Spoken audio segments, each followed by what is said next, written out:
Chris. At nagbabalik na naman ang inyong Kuya Paul. Ito ang channel ng Timoya Gaming. Hindi na ako sabay.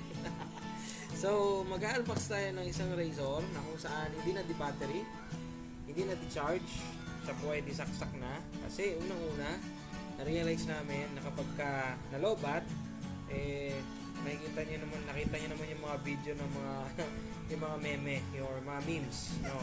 Yung mga naggugupit ng razor na di battery na pag naubusan, i-stock muna sa ganung buhok, ganung style hanggang sa mag-charge ulit. So pangit. Saka lalo na tatlo kami at itong misis ko talagang gusto ipapel, no? So sa Shopee ito at ang halaga niya talagang mura lang, guys. Sabihin ko sa inyo mamaya, no? Pero ngayon, unbox natin. So isa lang ang hiling ko, sana gumagana siya. Kasi alam niyo last time dapat may unbox ako. Unfortunately, hindi siya gumagana. Unfortunately, no? Hindi siya gumagana. Ngayon, itong i-unbox natin, sana gumagana. Wow! Hindi ako masyadong nag-expect, guys, kasi sa price niya, 159, no? May chance na may defect siya. Sinabi ko na sa inyo yung price. 159, yes, di kayo nagkakamali. Siya po ay 159. So, buksan na natin.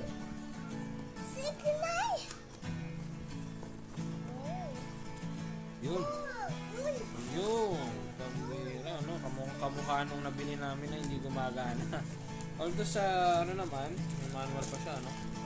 Sa Shopee, sa mga comment section, no? Doon sa comment section niya, wala naman masyadong reklamo, no?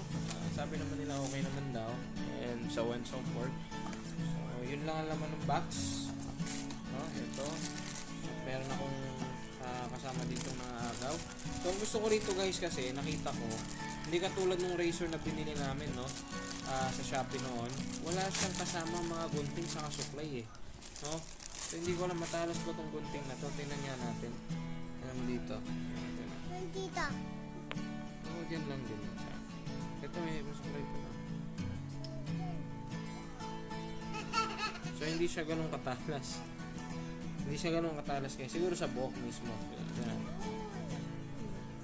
Try ko lang. Taas mo. Ha? Taas mo.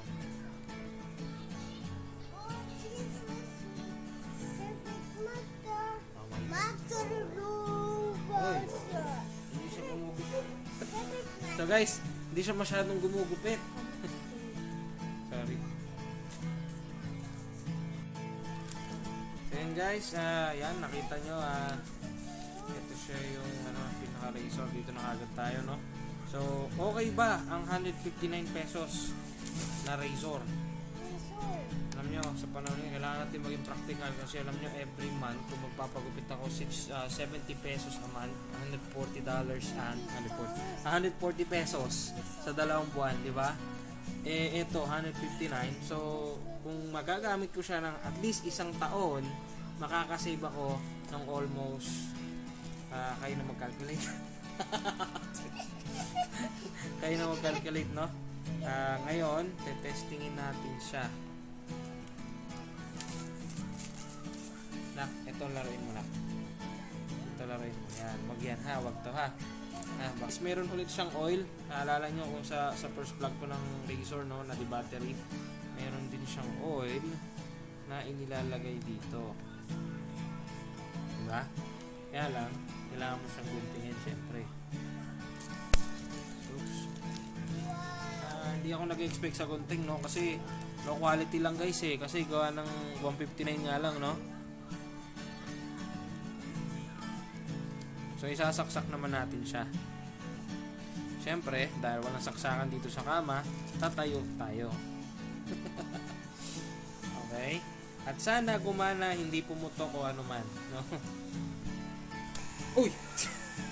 Nagulat ako. Naka-on pala to.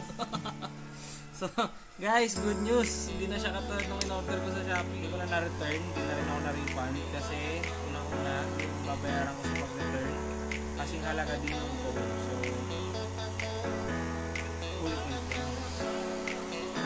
guys. Ang ganda, no? Okay. Ayos siya. Titingnan ko naman kung gugupit siya.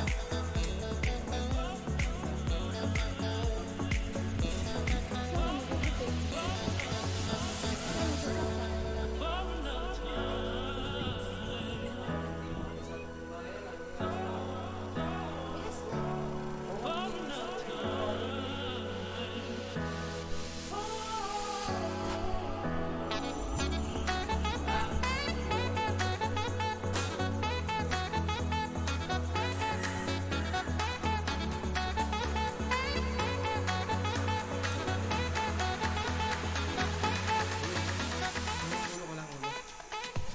Taas mo. Okay. So ito na guys. Okay.